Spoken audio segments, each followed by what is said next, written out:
On n'est pas des bourrins en fait. Dans notre école de bûcherons, on fait pas que couper des arbres. On est là pour l'intérêt du bien commun.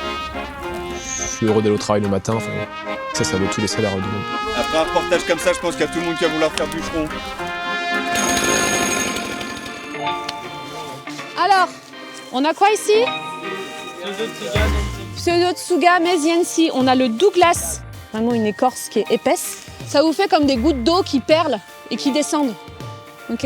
Et notre formation, c'est responsable de chantier forestier ou responsable de chantier de bûcheronnage manuel option sylviculture. Donc on est des bûcherons. Lundi, on fait des cours, connaissance des végétaux, donc la bio. On a des maths, on a de la compta, de la gestion.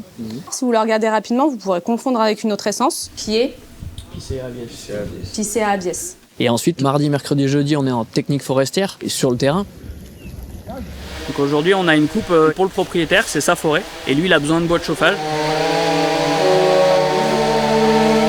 Vu comme il y a un peu de neige aujourd'hui, il va quand même faire attention que ça glisse pas trop. Là, il y a des arbres déracinés en face. Donc déjà, gardez bien un casque sur la tête, comme tous les jours, on va dire. Ah, moi, je veux voir tous les abattages. C'est bon pour tout le monde? Ouais, c'est bon.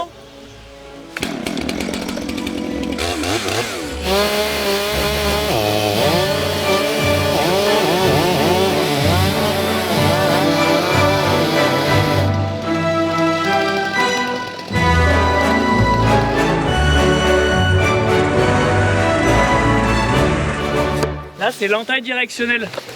En fait, elle me permet de faire cette charnière pour l'abattage et surtout de donner la direction de l'abattage. C'est là où il ne faut pas se couper. Ouais. Dans notre école de bûcherons, on fait pas que couper des arbres. Et quand on coupe un arbre, c'est une réflexion, c'est pas juste je vais raser la forêt et c'est super quoi. Non, au contraire. Aujourd'hui, il y a une question qui se pose, c'est replanter quoi avec les modifications du climat? On va replanter des arbres, où est-ce qu'on va les replanter? Le fonctionnement de la machine, tu as l'essence pour faire tourner le moteur, forcément, mais tu as l'huile pour graisser la chaîne en fait. Elle est dispersée dans la nature, donc c'est pour ça qu'on utilise une huile qui est biodégradable. Après, le truc écologique ultime, ça serait de tout faire à la main. Oui, Si tu veux, on va te chercher une cible. Et on te regarde.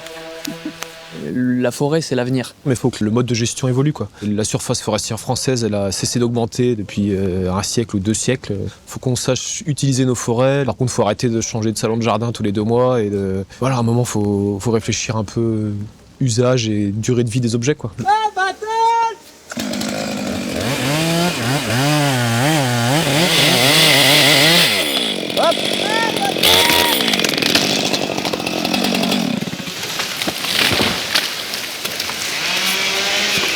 Dès qu'il y a une tronçonneuse qui démarre, anti-bruit directement. Non. Coupe. Juste 5 minutes. En fait, l'idée, c'est qu'on coupe l'arbre. Et dès que l'arbre est coupé, il faut qu'on le transforme. On va couper les branches de plus ou moins 80 cm. Ça fait de la matière organique pour nourrir les jeunes pousses, les jeunes semis que tu as derrière toi, pour permettre en fait qu'on ait de la régénération. Aussi, on coupe ou on taille pour permettre à d'autres arbres qui sont en train de grandir, de pousser, de capter plus de CO2. Un arbre qu'on a à 30, 40, on va le prélever pour laisser la place au nouveau, en fait. C'est un cycle permanent. C'est à nous d'intervenir avec notre petit rôle. Pour que cette régénération soit dans un cercle vertueux, en fait.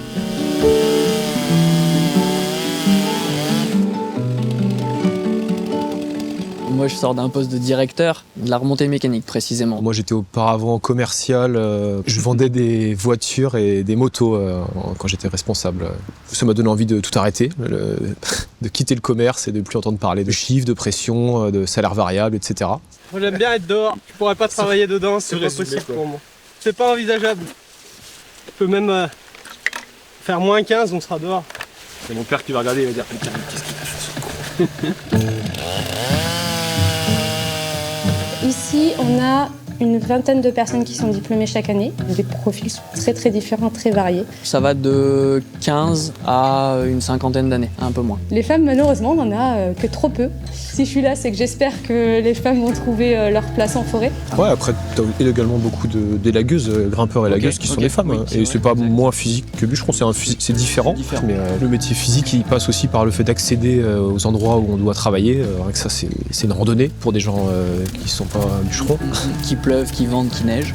Avec une machine dans le dos, le casse-croûte, le bidon d'essence. C'est des métiers qui peuvent être faits par des hommes comme par des femmes. Il n'y a pas de raison que ça soit différent en fait. On rentre dans une formation qui est financée par la région parce que c'est un besoin pour l'homme en fait, tout simplement. C'est des métiers où on peut bien gagner sa vie. Moi, je rebondis sur ce que je disais. Non, non, je dirais pas non, c'est pas un non catégorique, mais Ouais, c'est... voilà. On est là pour l'intérêt du bien commun. Parce que moi aujourd'hui, je plante un arbre, bah, dans 150 ans, il sera encore là. C'est peut-être mes petits-enfants qui le récolteront.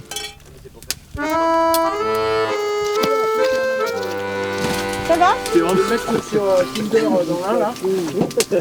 J'en peux plus de combiner, moi je vais m'abonner à la dépêche. Ah oui, ça va, c'est le meilleur moment. En défense. Qui c'est qui veut une bonne tranche de saucisson et du comté? Alors, hein? C'est ça c'est la belle vie. Ça, c'est beau. Après un reportage comme ça, je pense qu'il y a tout le monde qui va vouloir faire bûcheron. Tu penses? C'est sûr.